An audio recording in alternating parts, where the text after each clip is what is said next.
Hi, I'm C.C. Péan, and this is Reclaiming Your Health.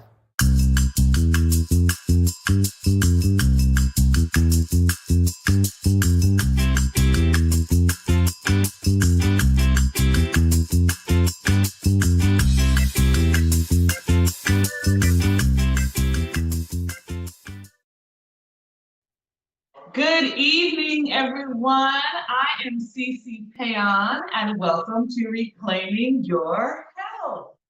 So good to see you all this evening. I'm going to let you know right now, I've been having a whole bunch of personal summers happening. So if you see me pass out midway of the show, I forewarned you. I'm in Florida. It's about 90 degrees right now. It went up to 92 today. The air is on, but for some reason, it's not registering for me. So I just asked my husband to bring down a fan to try to work this out. So I'm just letting you know, if I pass out, you know what happened. Okay, so tonight we are doing a spin on an Italian dish. We are making polenta.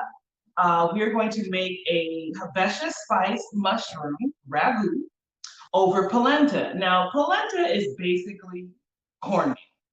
And one of the things that I've talked about is how in so many different cuisines around the world, we all have some real basic ingredients.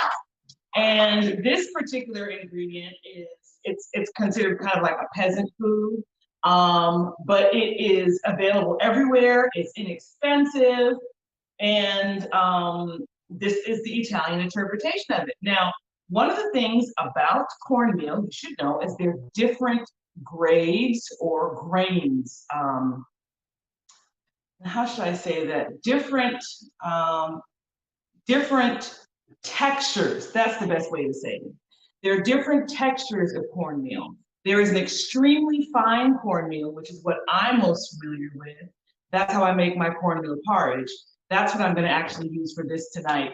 Not only is it smoother, it has much more of a smooth result in the end, but it cooks faster. And so that's why I like to use it. Now, my husband's heritage is Haitian, and they make something called maïs, moulin, a moulu, I believe that's how you pronounce it. And you can make that with all types of different textures as well, but you tend to find a more coarse texture. At the end of the day, cornmeal is delicious and it's extremely filling. And so that's why it's one of those dishes that wherever you go across the diaspora, people are eating it, and international cuisine, people are eating it. So I'm going to show you the cornmeal I'm using today is super fine. Look at that. So this cooks in 15 to 20 minutes, it's cooked. Now, one of the things that is done in Italian cuisine when they fix this, a lot of times they will allow it to cool down, like in a square shape or a cylindrical shape, and they'll slice it and then they pan fry it. So that's that's one of the interpretations for the Italian cuisine. But you can also have it Italian cuisine and it's prepared just like grits. It's prepared just like a porridge, like a soft meal. That's how we're doing it tonight, in interest of time. In addition to that, we are going to do, look at these beautiful mushrooms. We are going to do a medley of mushrooms. I have cremini, I have white button, I have some maitake, I have some trumpet mushrooms. All of these are going to make a delicious ragu. The reason I chose the different mushrooms is for different textures. I don't want it to be mushy. I know some people are funny about mushrooms, but I've encouraged you to try different mushrooms because they have different textures and they have, I'm perspiring, y'all. They have different textures and it's great to mix them up. Some people don't like mushrooms because they feel like they're slimy. I'm here to tell you there are mushrooms that are not slimy at all. They're meaty. And some of those are like the cremini mushrooms. I've shared with you all, when you buy mushrooms, be sure to store them in a paper bag because they last longer. Something you also need to check for with mushrooms when you buy them, smell them. They should not smell fishy at all. If they do, they're spoiling. Do not eat them. Do not take that chance. Okay, so what I'm gonna get started on now is the polenta, because that's gonna take a bit to cook while we do the mushrooms. So let me just turn this on. And I do mine a little differently because I put onions and I put garlic in it. So it's a little backwards, but the key to making your polenta, your cornmeal, whatever you call it, to making it smooth is a whisk. Okay, so watch this. The first thing I'm gonna do, I'm gonna cut up a little bit of onion because I like my polenta to not only have flavor, but I like my little chunks of sauteed onion in there and my little chunks of garlic. So the first thing I'm going to do is just cut up some onion.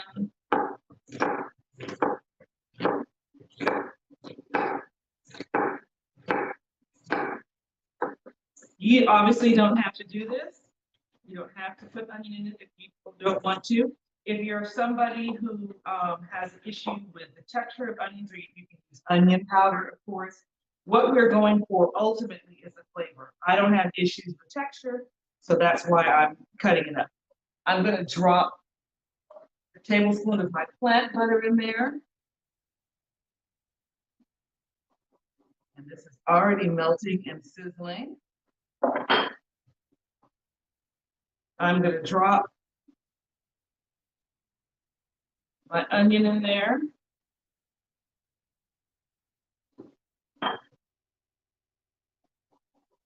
I forgot to bring over my sprig of thyme.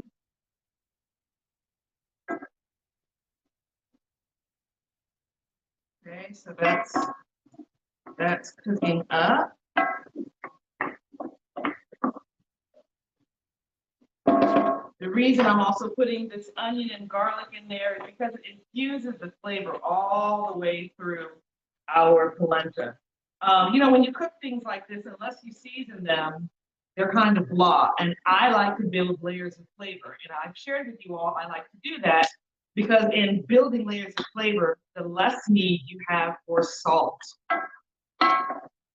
So this is sizzling beautifully. Now I'm just gonna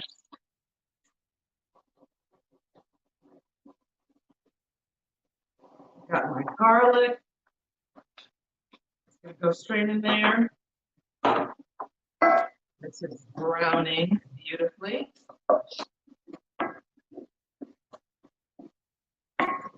Already smells wonderful.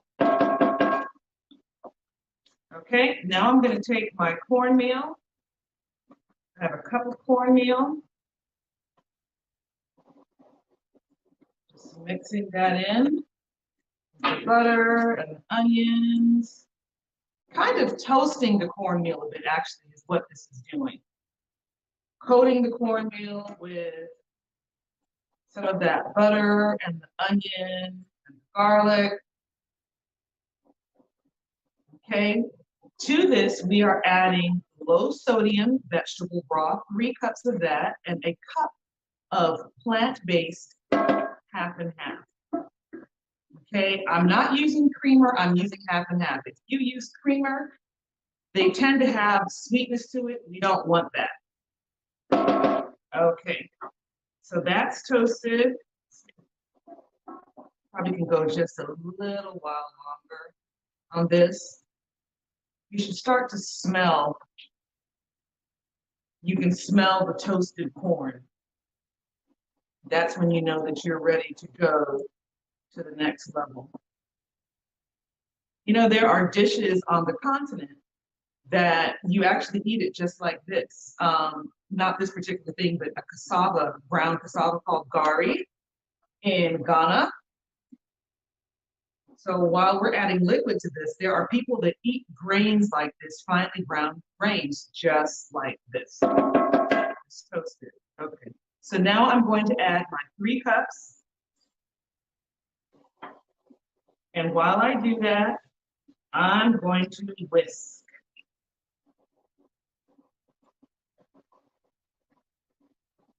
I'm whisking my 3 cups of my low sodium vegetable broth. And now I'm putting a cup of my plant-based half and half. And I've shared with you my favorite half and half to use is Ripple. It is delicioso. So I'm going to turn this up a little bit to get it to boil. But the whisk is so key. I've tried different ways. I've tried actually boiling the water first and then whisking the cornmeal in. I've tried taking some liquid into the cornmeal like in a separate container and making almost like a sludge, like a loose paste. That's another way to do it. But this way, actually, I think this works really, really well. It's one of the easier ways to do it. Yes, making this, you are, standing here tending to this, but it's worth the effort. So while I'm waiting for that to boil, I'm going to get started on cutting up the onions for my ragu.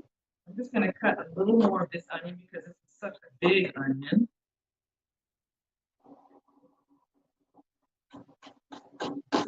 And I've shared with you all, I like all kinds of onions. I don't have like a particular onion that I say you have to use with dishes. The only thing that I stick to with a particular onion is like, if I'm doing like Mexican cuisine, I tend to, if I'm doing something raw, I tend to use red onion. But other than that, unless if you have a favorite, that's fine. But for me, I am just kind of like whatever onion I feel like, whatever onion is on sale, that's what I use. So we've got these onions aside. We're going to do our garlic directly in the pot. This is starting to boil. Okay, you got to keep moving with this because what will happen is it will start to stick. In that short time, it started to stick. So I'm going to go all the way around, pressing the whisk to the bottom of the pot, making sure I'm loosening up everything. You want smooth, creamy polenta. You want every one of these grains to be bathed in this creamy mixture.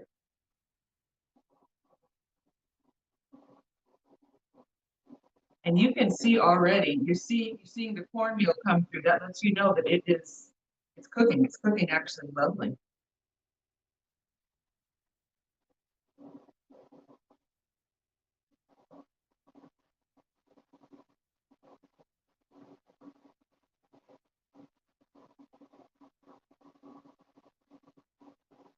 Do I have any cornmeal fans out there? This is one of those things that people are really like, they either absolutely love cornmeal or they hate it. I love it. I grew up eating one of my mom's things that she would do. My mother was from Guyana, and we used to have cornmeal porridge, and she would make it with cinnamon and nutmeg.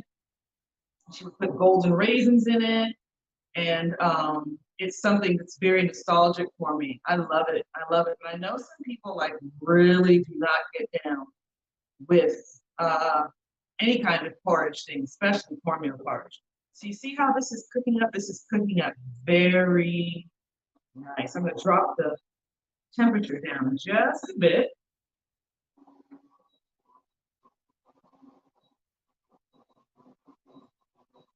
So I want it to kind of down. Slowly cook. I had it up to get it to like boil. But now that it's done that, ooh, this smells so good already.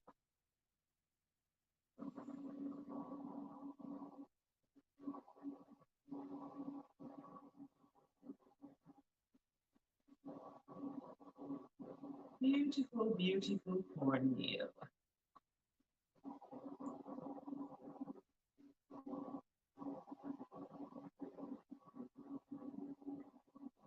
See how that's come together already?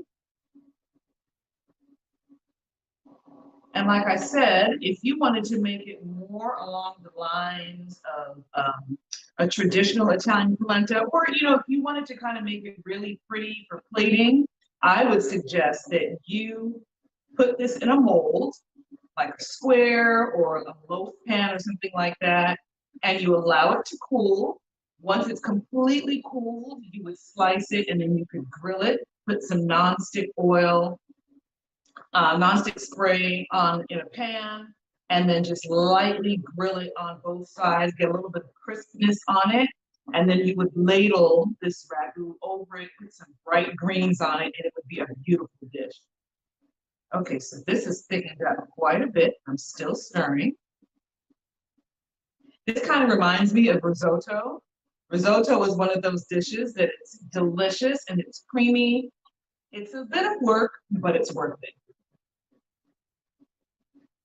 And you all see how easily this came together. All right. So I'm going to move this off of this heat. Bring over my other pan so we can get started on our ragu. Beautiful, beautiful, beautiful, creamy polenta. Let's move this pot over off the heat. All righty. So now what we're going to do is we're going to focus on our ragu. That's going to continue to cook. I have it on a low heat over there. So when I make my ragu, I don't cut up my mushrooms really, really fine because I want it to be kind of chunky. If there's one thing you know about mushrooms is that they really do break down. These mushrooms have all been kind of washed off with a napkin. I don't wash them because mushrooms retain water. And if you do that, you are going to have some mushy mushrooms. Let's pop these out. So we're using some white buttons. We're using some cremini. We have some maitake. We have some trumpet. I think pretty much any mushroom works in this, except for shiitake. Shiitake are beautiful mushrooms, but they have a really unique flavor. And I don't think it would really work with this, so we're not going to use maitake. We're not going to use shiitake in this. Let's do one more white.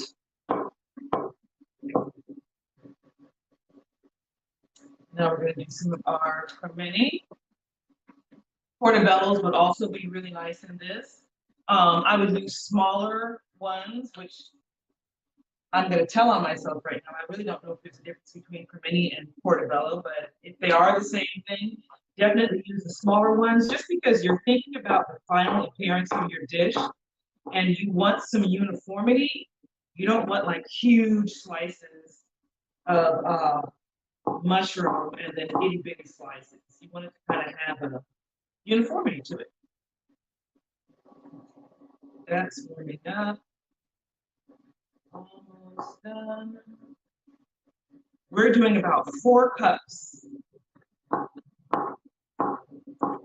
About 4 cups of mushrooms. And we've got our trumpets. Let's see how we cut this in. Cut this in 4s.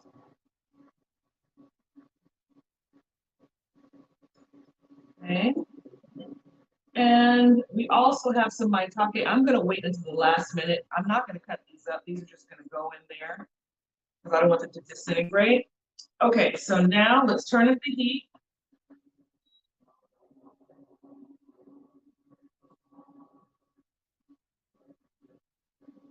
Still okay. Nice and creamy.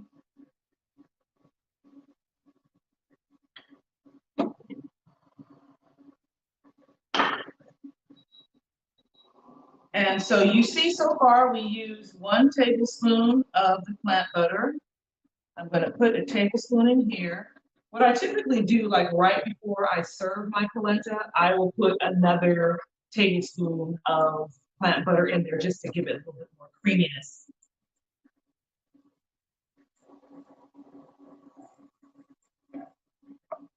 Okay, so once again, we are going to put our onions.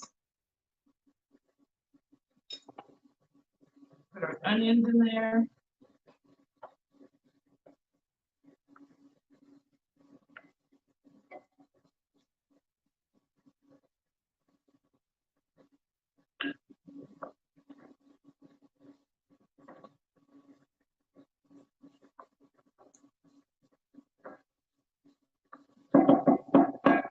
Cooking beautifully. We're going to use 3 to 4 cloves of garlic. You have not eaten a dish until you put garlic in it. You have to have garlic. That's one of our, we're building our flavors. That was 2. We're going to do 2 more. There we go.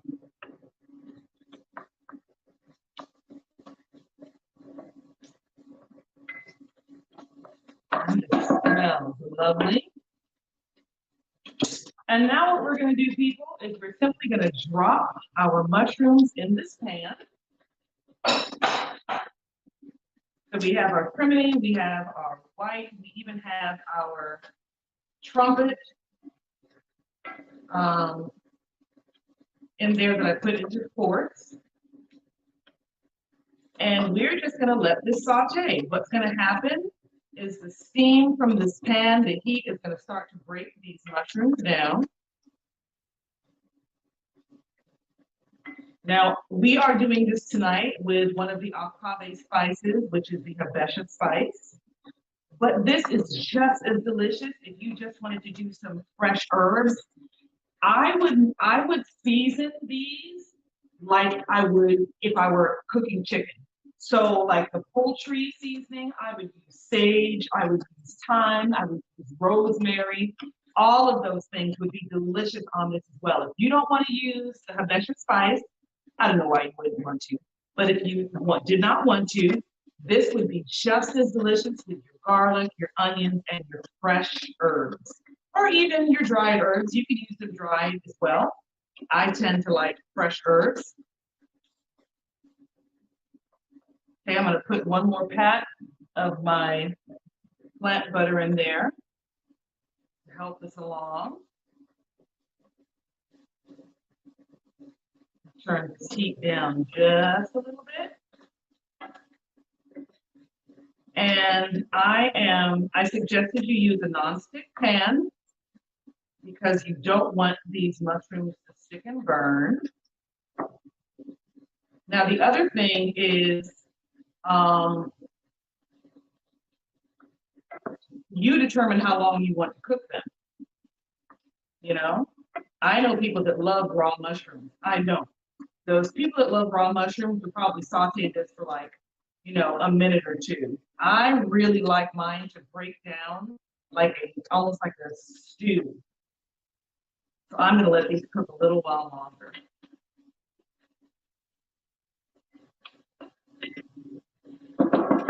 What I'm going to do is I'm going to cover this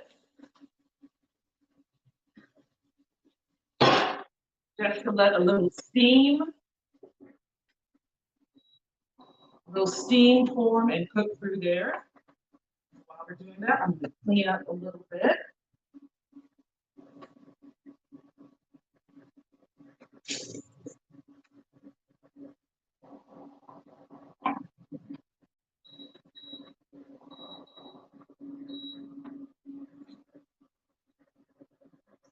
No one's asking me any questions. Is anyone there this week? Has anyone joined us?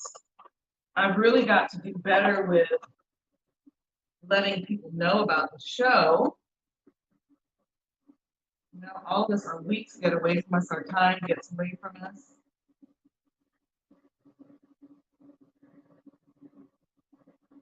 And I don't know if you all are aware or not, but in case you missed one of these episodes, you can always go to YouTube and look at Reclaiming Your Health, search for Reclaiming Your Health, and you can find the episodes there.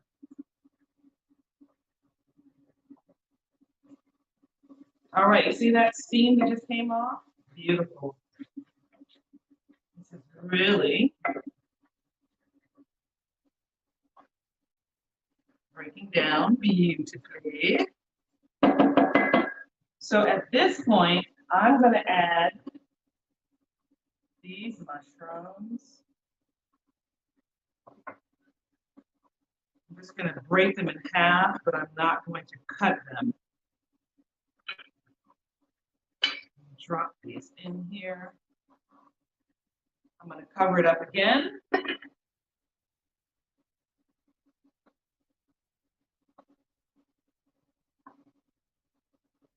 Something crazy is going on with my computer, so pardon me for a moment.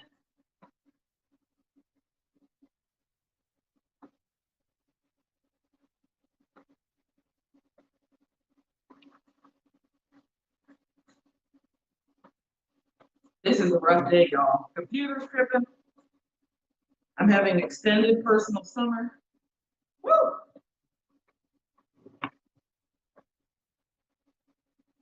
All right. Oh my goodness. It is acting up again. See, this is starting to really break down very nicely. Cover it up again, let it steam through.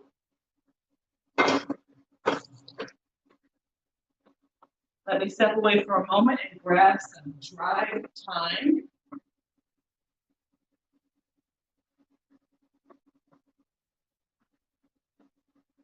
I do not know what is going on here.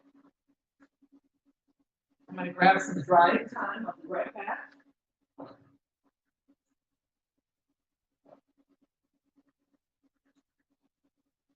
Now, I just got me talking about fresh thyme, but because I did not add it early in the process, I'm going to use some dried thyme.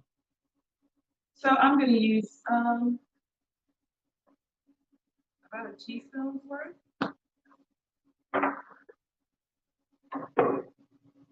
Just going to sprinkle that over. Toss this up a little bit. This is looking lovely, people. Okay, now it's time for me to use a bit of my Habesha spice.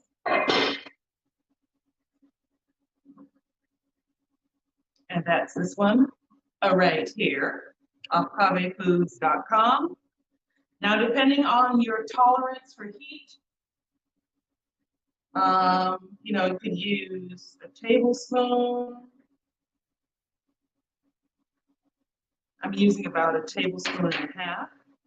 And now I'm just gonna toss this until it is well incorporated.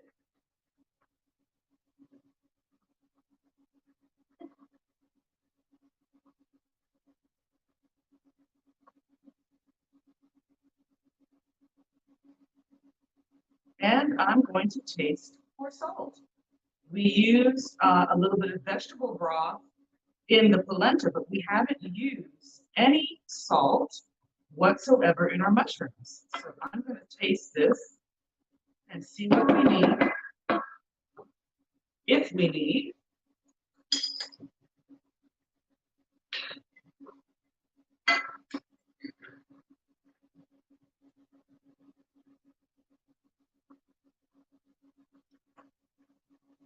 Definitely need some salt, but not much.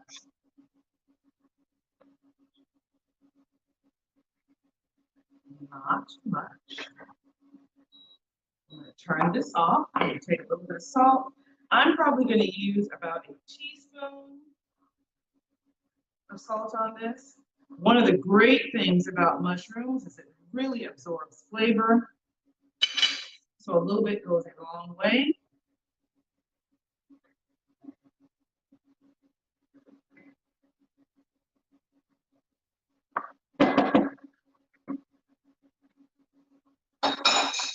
Let me taste again.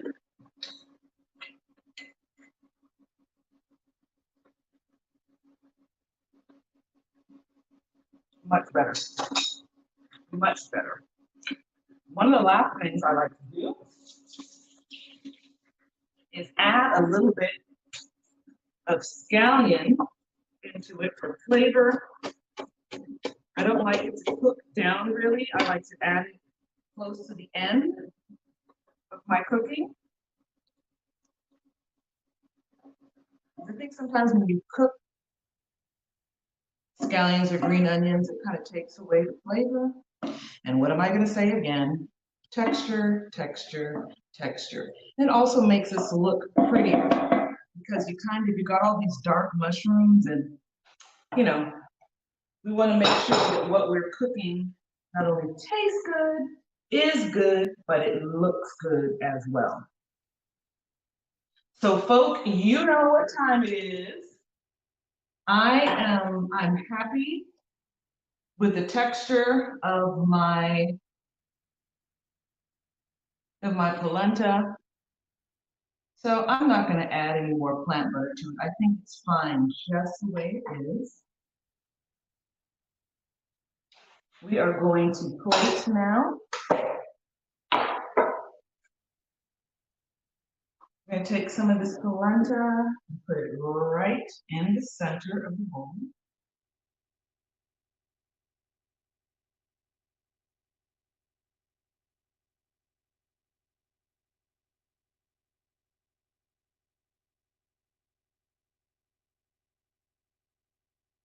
Right in the center. And I guarantee you, this is one of those things, it is definitely filling.